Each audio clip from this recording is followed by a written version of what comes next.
Olá, sejam bem-vindas e bem-vindos a mais um Bittencourtcast.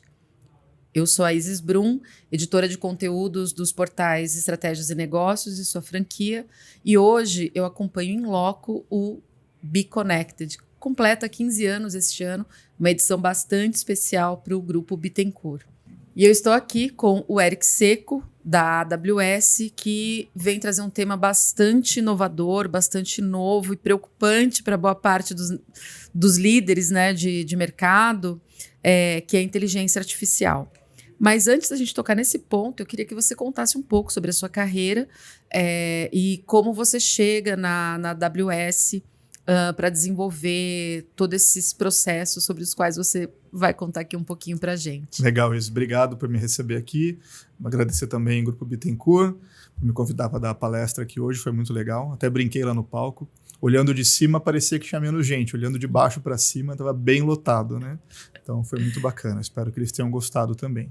Então, meu nome é Eric Seco. Eu trabalho na AWS, que é vou chamar aqui o braço de tecnologia da Amazon, aqui no Brasil.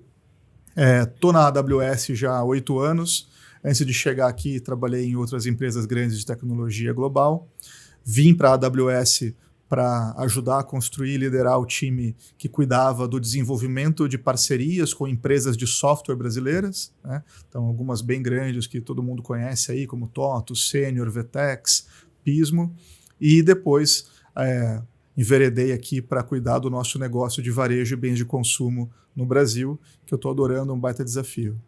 Bom, eu acredito que o varejo seja uma das áreas mais deliciosas de se trabalhar, por ser dinâmico, precisar de muita resiliência, ser inovador, mas bastante desafiador, né? Exato. Eu tenho falado, são as mesmas palavras que eu tenho falado para o meu time aqui nos últimos tempos, né?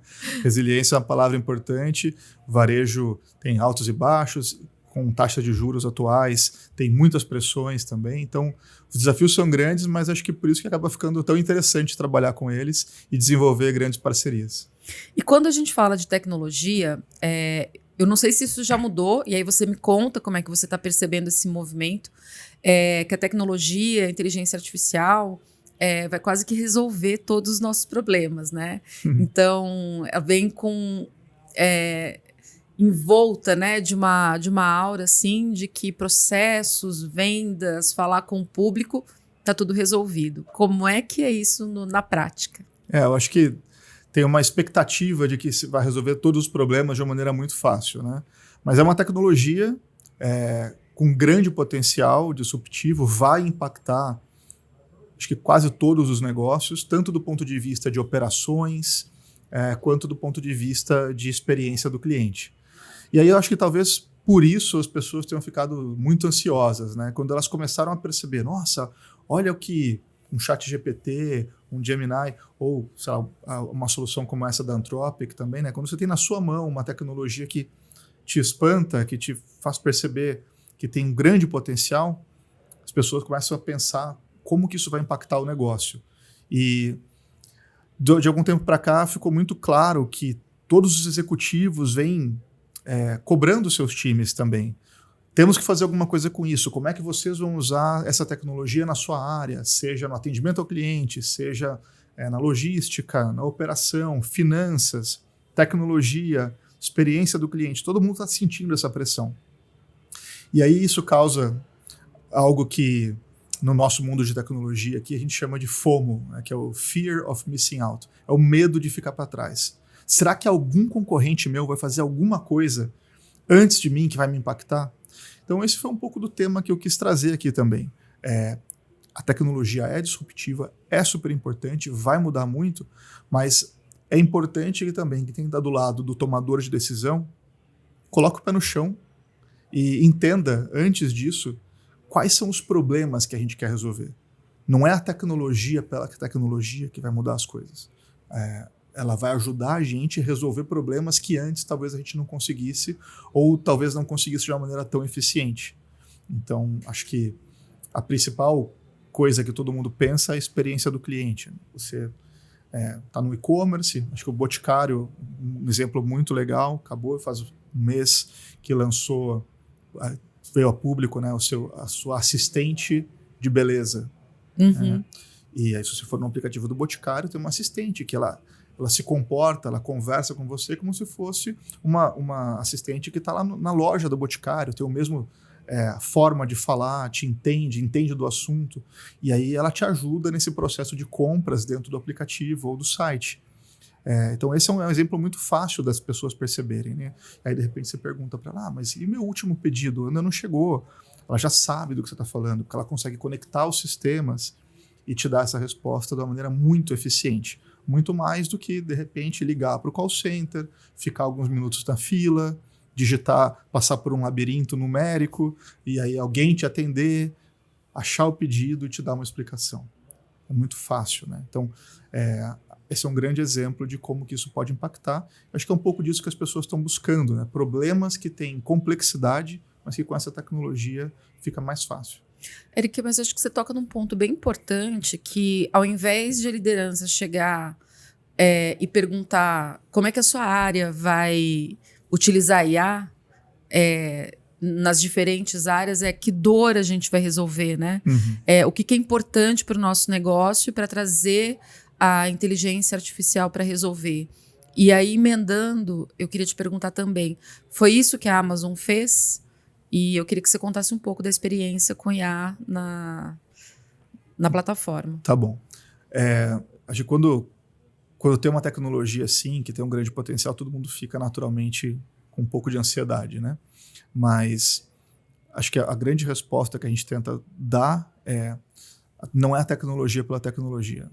Você não precisa sair usando a tecnologia só porque ela é legal. Ela é muito legal.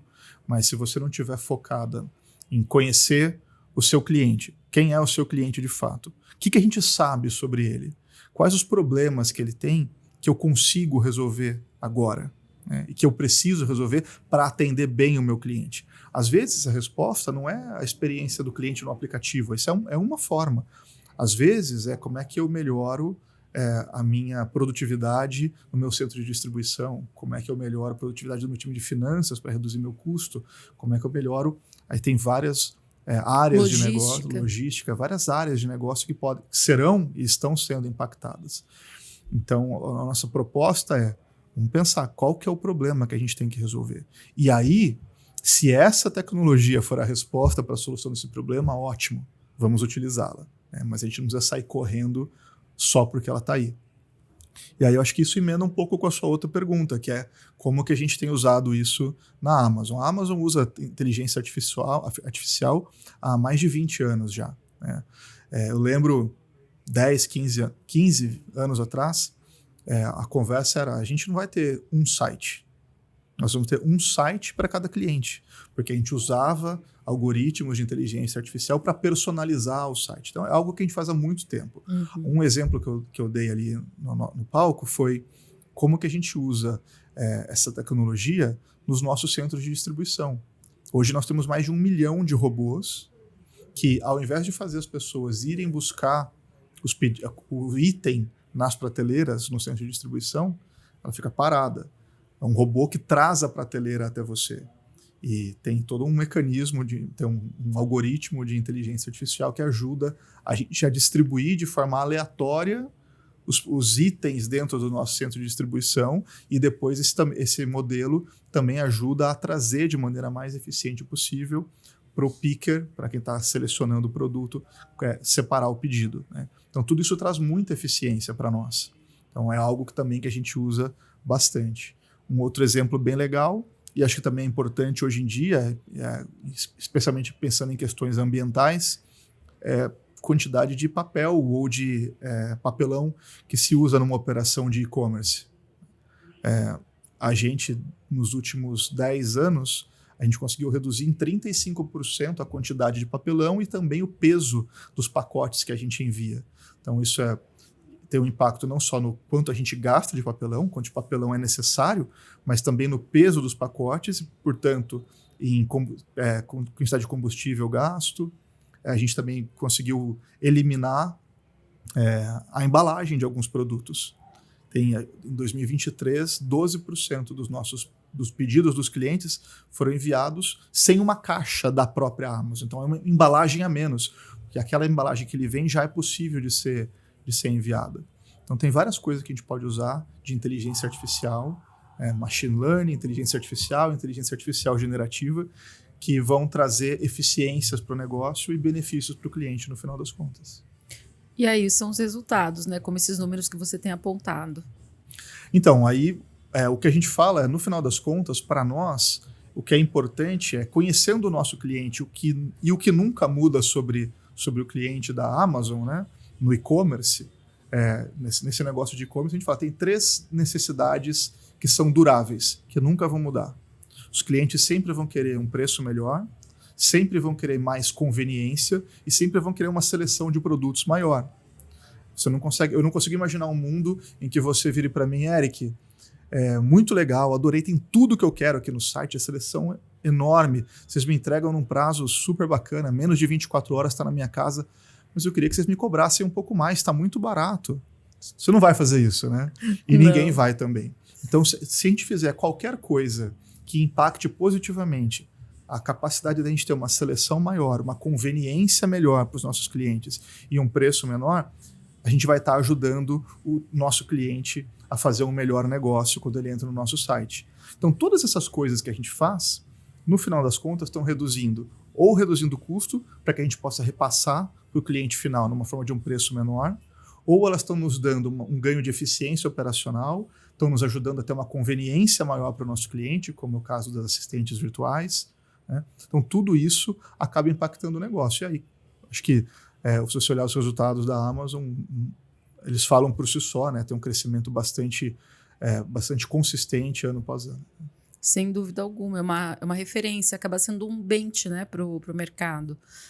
Não apenas em tecnologia, mas para o varejo, né, para o e-commerce de uma forma geral. E eu acho que é esse o nosso papel aqui como AWS, né, como a empresa de tecnologia que suporta o business da Amazon, ou todos os negócios da Amazon, né? A gente pode falar do varejo, mas a gente pode falar de Amazon Ads, a gente pode falar de Prime Video, tem vários outros negócios debaixo do guarda-chuva Amazon, e a empresa de tecnologia que sustenta todos esses negócios é a AWS. Então, o que a gente costuma falar é que a AWS ela nasceu do varejo e ela foi feita para o varejo. Então, a gente tem uma excelente posição para ajudar os varejistas a serem mais eficientes e atenderem melhor os clientes dele, porque não só a gente entende de tecnologia, mas a gente também entende a dor que ele está passando. E aí, quando alguém te pergunta qual é a próxima novidade da Amazon, eu queria essa brincadeira porque eu diria qual é a próxima dor, né, que a tecnologia pode resolver hoje em dia, direcionando não só para a Amazon, mas também para os negócios de uma maneira geral, que você enxerga oportunidades. Olha, tem uma frase muito boa do Jeff Bezos, que é a seguinte: os clientes eles estão sempre maravilhosamente insatisfeitos, mesmo quando eles não sabem ainda. Então, se você tem alguma coisa que você atende bem, aquilo passou a ser o esperado. E agora, o que ele vai querer... Se alguém oferecer algo que tem uma experiência melhor, um custo muito menor, ele vai querer aquilo. Então, ele está naturalmente sempre maravilhosamente insatisfeito. O nosso trabalho é o tempo todo estar tentando encontrar qual é, às vezes em nome dele, às vezes escutando ele e ouvindo diretamente o que é importante para ele. E às vezes a gente tem que estar pensando em nome dele. Quais são os problemas que estão emergindo aqui, né? A gente já falou de alguns, mas às vezes é difícil pontuar alguma coisa. Mas o nosso trabalho é estar de olho no cliente e tentando pensar o que é que ele precisa para ser ainda melhor essa experiência. Como disse uma das palestrantes aqui mais cedo, prever...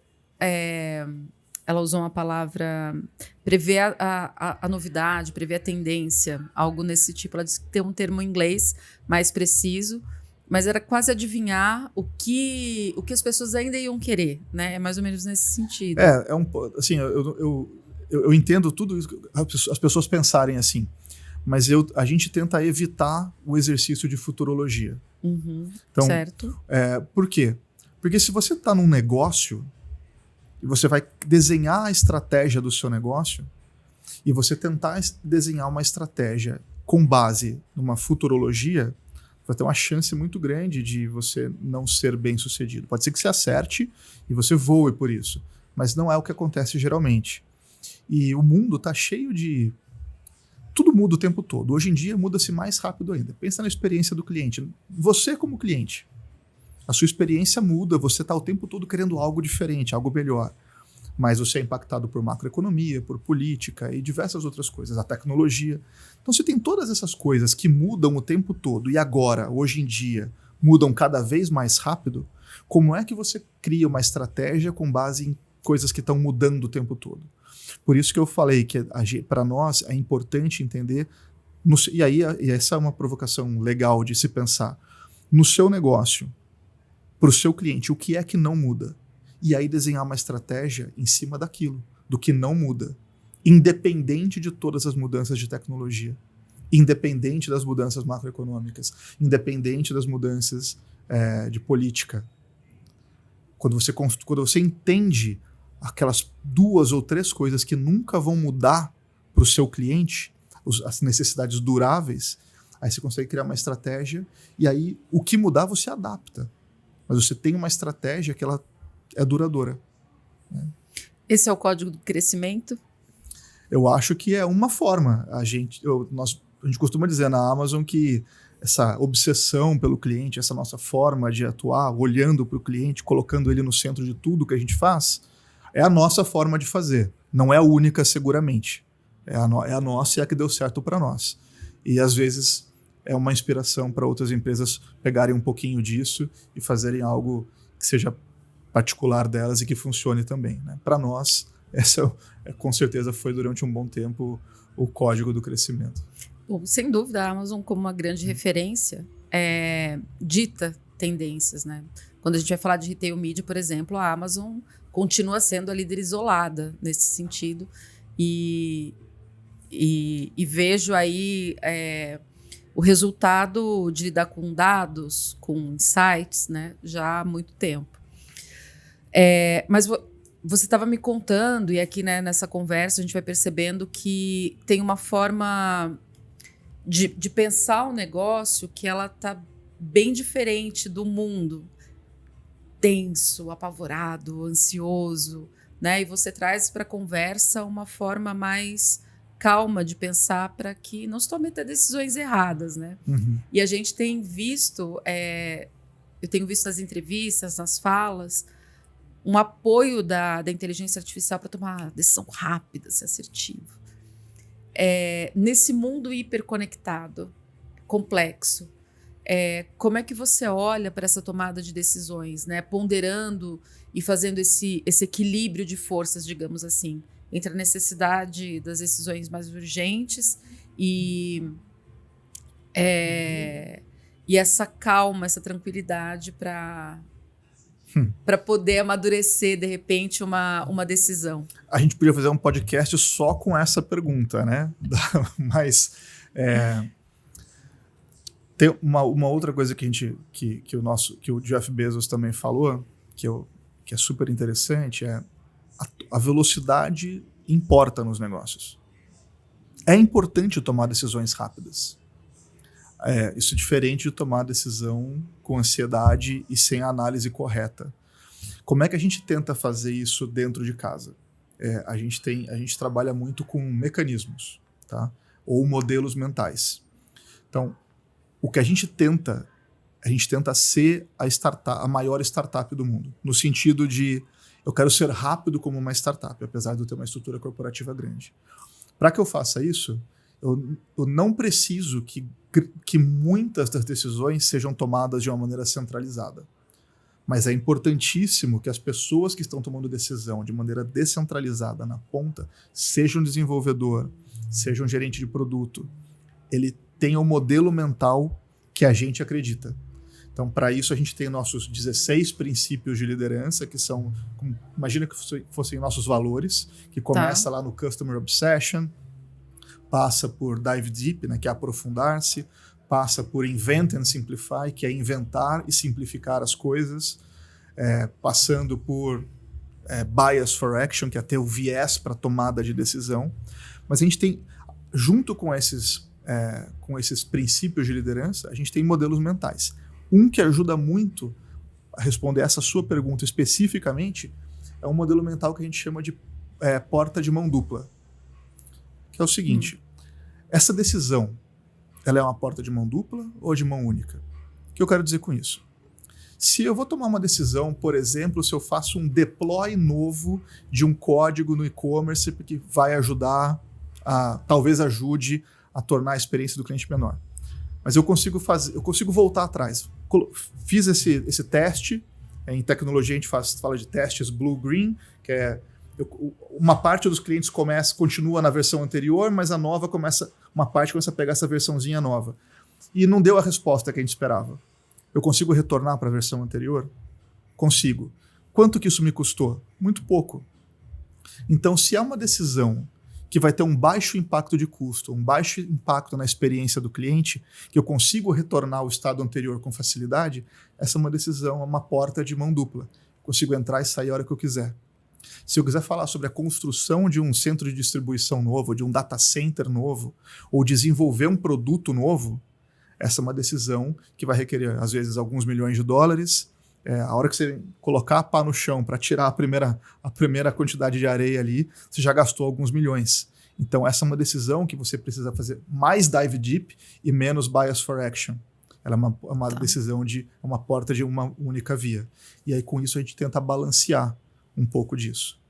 Nesse momento aqui de inteligência artificial, claro, continua sendo importante você tomar decisões com rapidez. Mas é importante também que tenha esse foco no que é importante para o negócio, que é o seu cliente, no final das contas. Bom, como a gente tinha dito antes, é o código que tem funcionado para a Amazon. Exatamente. Eric, muito obrigada pela sua presença. Foi um prazer conversar com você e uma pena que o tempo acabou. Isis, obrigado. Foi um prazer estar aqui com vocês, não só aqui no podcast, mas também hoje aqui no evento. Está muito legal mesmo. Parabéns para a Bittencourt pelos 40 anos e por esses 15 anos aí de evento. Muito obrigada por estar aqui com a gente. Obrigado. Tchau, tchau. Se você quer estar entre as lideranças que estão redesenhando o futuro do varejo, da indústria e do franchising, o BeConnected é o seu lugar. Acesse www.beconnected.com.br e esteja conosco na próxima edição. Vejo você no próximo podcast da Bittencourt. Até lá.